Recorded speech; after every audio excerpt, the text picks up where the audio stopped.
આપણે રોજ જે જમીએ છીએ એની પાછળ એક આખી કહાણી છે, ખબર છે? એક લાંબી અને ખરેખર રસપ્રદ સફર. આ સફર પાકના ઉત્પાદન અને તેના વ્યવસ્થાપનની છે, જે ખેતરથી શરૂ થઈને સીધી આપણી થાળી સુધી પહોંચે છે. તો ચાલો આ સફરના દરેક પડાવને આપણે નજીકથી જાણીએ. એમ સમજો કે આપણી થાળીમાં પડેલો દરેક કોળિયો છે ને, એ સીધો ખેતર અને ખેડૂત સાથે જોડાયેલો છે. બસ આ જે જોડાણ છે જેના પર આપણું જીવન ટકેલું છે, અને આપણી આખી વાતની શરૂઆત પણ અહીંથી જ થાય છે. તો સવાલ એ છે કે આપણી થાળીમાં આ ભોજન આવે છે ક્યાંથી? આ એકદમ સીધો સાદો સવાલ લાગે, પણ એનો જવાબ જાણવા માટે આપણે પાકની આખી સફરને સમજવી પડશે. તો ચાલો શોધીએ આ સવાલનો જવાબ. તો આ સફર શરૂ કરીએ પહેલા પડાવથી. સૌથી પહેલાં તો એ સમજીએ કે આ પાક છે શું. જુઓ, વ્યાખ્યા તો બહુ સીધી છે. જ્યારે એક જ જાતના છોડને કોઈ એક જગ્યાએ પણ મોટા પાયે ઉગાડવામાં આવે ત્યારે એને પાક કહેવાય. મતલબ ઘરમાં કુંડામાં ઉગાડેલા 2-4 ટામેટાના છોડને પાક ના કહેવાય, પણ જ્યારે આખા ખેતરમાં ટામેટા જ ટામેટા હોય, બસ એ છે પાક.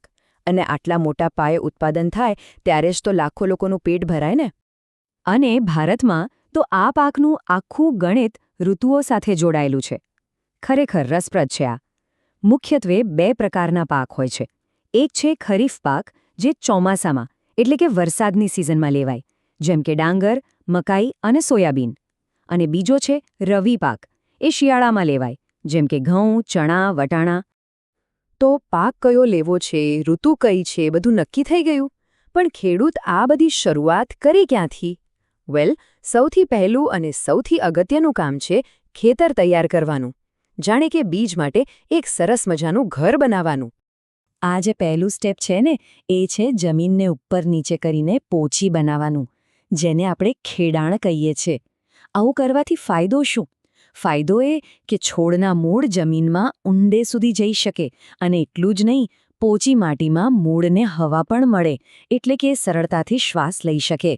પ્લસ જમીનમાં નીચે દટાયેલા પોષક તત્વો પણ ઉપર આવી જાય છે. અહીંયા જુઓ, ખેતીમાં ટેકનોલોજીએ કેવી ક્રાંતિ કરી છે. એક બાજુ છે જૂના જમાનાનું બળદથી ચાલતું લાકડાનું હળ, જેમાં કેટલી મહેનત અને કેટલો સમય જાય, અને બીજી બાજુ છે આજનું ટ્રેક્ટરથી ચાલતું કલ્ટિવેટર, જે કલાકોનું કામ મિનિટોમાં કરી નાખે છે. જમીન આસમાનનો ફરક છે, નહીં? ઓકે, તો હવે જમીન તો એકદમ તૈયાર છે, બીજ માટેનું ઘર બની ગયું. હવે શું? હવે વારો આવે છે પાકના જીવનના બીજા ચેપ્ટરનો, બીજને વાવવાનું અને એને પહેલું પોષણ આપવાનું. હવે બીજ વાવવું એટલે ખાલી જમીનમાં નાખી દેવું એવું નથી. એની પણ એક રીત હોય છે. ખેડૂત બહુ બારીકાઈથી ધ્યાન રાખે છે. પહેલું તો બીજની ક્વોલિટી સારી હોવી જોઈએ. બીજું, એને યોગ્ય ઊંડાઈએ વાવવું પડે. અને ત્રીજું, 2 બીજ વચ્ચે પૂરતું અંતર હોવું જોઈએ. કેમ? જેથી મોટા થઈને એમને હવા, પાણી અને સૂર્યપ્રકાશ માટે ઝઘડવું ન પડે. અને વાવણીના સાધનોમાં પણ જુઓ કેટલો બદલાવ આવ્યો છે. પહેલાં ગળણી જેવા સાધનથી વાવણી થતી, જ્યારે આજની આધુનિક સીડ ડ્રિલ મશીન જુઓ, એ એકસાથે એક સરખી લાઇનમાં અને એક સરખા અંતરે બીજ વાવી દે છે. આનાથી સમય પણ બચે અને મહેનત પણ. હવે બીજ તો વવાઈ ગયું, પણ છોડને મોટા થવા માટે ખોરાક તો જોઈએ ને. એના માટે જ જમીનમાં ખાતર ઉમેરવામાં આવે છે. આ ખાતર 2 પ્રકારના હોય છે. એક છે કુદરતી ખાતર, જે પ્રાણીઓના મળમૂત્ર અને વનસ્પતિના કચરામાંથી બને છે. બીજું છે કૃત્રિમ ખાતર, જે ફેક્ટરીઓમાં બને છે. એમાં નાઇટ્રોજન, ફોસ્ફરસ, પોટેશિયમ જેવા ખાસ પોષક તત્વો ભરપૂર માત્રામાં હોય છે. જમીન તૈયાર, બીજ વવાઈ ગયા, ખાતર પણ અપાઈ ગયું. હવે પાક માટે સૌથી જરૂરી વસ્તુ શું? પાણી. પાણી વગર તો બધું નકામું. પાણી તો પાકની જીવનરેખા છે. અને આ પાણી ખેતર સુધી પહોંચાડવાની રીતો પણ સમય સાથે બહુ બદલાઈ છે. જૂના જમાનામાં શું થતું? સિંચાઈ માટે માણસો કે પ્રાણીઓની મહેનત પર આધાર રાખવો પડતો. આ જુઓ, મોટ સિસ્ટમ, જેમાં બળદનો ઉપયોગ કરીને કૂવામાંથી પાણી ખેંચવામાં આવતું. કામ તો થતું, પણ એમાં મહેનત અને સમય ખૂબ જતા. આવી જ એક બીજી જૂની પદ્ધતિ હતી ચેન પંપ. આ પણ પાણીને કૂવા કે નદીમાંથી ઉપર ખેંચીને ખેતર સુધી પહોંચાડવા માટે વપરાતી. આ બધી પદ્ધતિઓ એ સમયની જરૂરિયાત હતી, અને એણે જ આજની આધુનિક ટેકનોલોજીનો પાયો નાખ્યો. અને હવે આજના સમયની વાત કરીએ. આજની સિસ્ટમ એકદમ સ્માર્ટ છે. એમનો મુખ્ય હેતુ છે પાણી બચાવવાનો. જેમ કે આ ફુવારા પદ્ધતિ, જે આખા ખેતરમાં વરસાદની જેમ પાણીનો છંટકાવ કરે છે. અને એનાથી પણ એડવાન્સ છે ટપક સિંચાઈ પદ્ધતિ. એ તો ટીપે ટીપે પાણી સીધું છોડના મૂળમાં જ પહોંચાડે છે. પાણીનો બગાડ એકદમ નહીં. જ્યાં પાણીની અછત હોય ત્યાં તો આ પદ્ધતિઓ વરદાન જેવી છે. ચાલો, તો હવે પાકને પાણી પણ મળી ગયો અને એ ધીમે ધીમે મોટો થઈ રહ્યો છે. પણ શું સફર આટલી સહેલી છે? ના. હવે એને કેટલાક પડકારોનો સામનો કરવો પડશે. અને પછી આવશે એ દિવસ જેની ખેડૂત મહિનાઓથી રાહ જોતો હોય છે. લણણીનો દિવસ.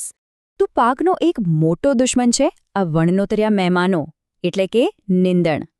આ એવા બિનજરૂરી છોડ છે જે પાકની સાથે જોગી નીકળે છે અને પછી પાકના ભાગનું પાણી, પોષક તત્વો અને સૂર્યપ્રકાશ બધું જ છીનવી લે છે, જેના કારણે પાક નબળો પડી જાય છે.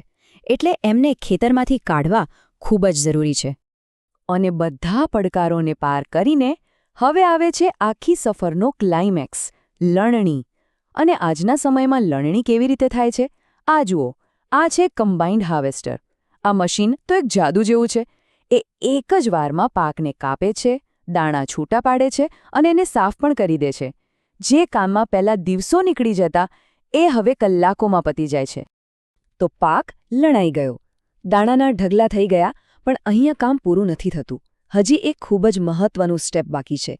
આટલી મહેનતથી જે અનાજ મળ્યું છે એને સાચવીને રાખવાનું કામ. સંગ્રહ આટલો બધો જરૂરી કેમ છે? કારણ કે જો અનાજને બરાબર સાચવવામાં ન આવે તો બધી મહેનત પર પાણી ફરી વળે. અનાજમાં ભેજ લાગી શકે છે, જીવાત પડી શકે છે, ઉંદર જેવા જીવજંતુઓ એને ખાઈ શકે છે અને આ બધું અનાજને બગાડી નાખે છે. એટલે યોગ્ય સંગ્રહ વગર બધું જ અધૂરું છે. તો આટલા મોટા પ્રમાણમાં અનાજને સાચવવામાં ક્યાં આવે? એના માટે હોય છે મોટા મોટા સાઇલોઝ અને કોઠાર. આ એવી જગ્યાઓ છે જ્યાં અનાજને લાંબા સમય સુધી તમામ પ્રકારના નુકસાનથી બચાવીને સુરક્ષિત રાખી શકાય છે.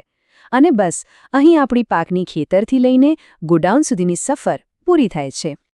આપણે જોયું કે કેવી રીતે બળદથી ચાલતા હળથી શરૂ કરીને આપણે કમ્બાઇન હાર્વેસ્ટર સુધી પહોંચ્યા. ટેકનોલોજીએ ખેતીને આખી બદલી નાખી. પણ આનાથી એક સવાલ મનમાં જરૂર આવે છે. ભવિષ્યમાં શું? આવનારા સમયમાં કઈ નવી ટેકનોલોજી આપણા ભોજનનું ભવિષ્ય નક્કી કરશે?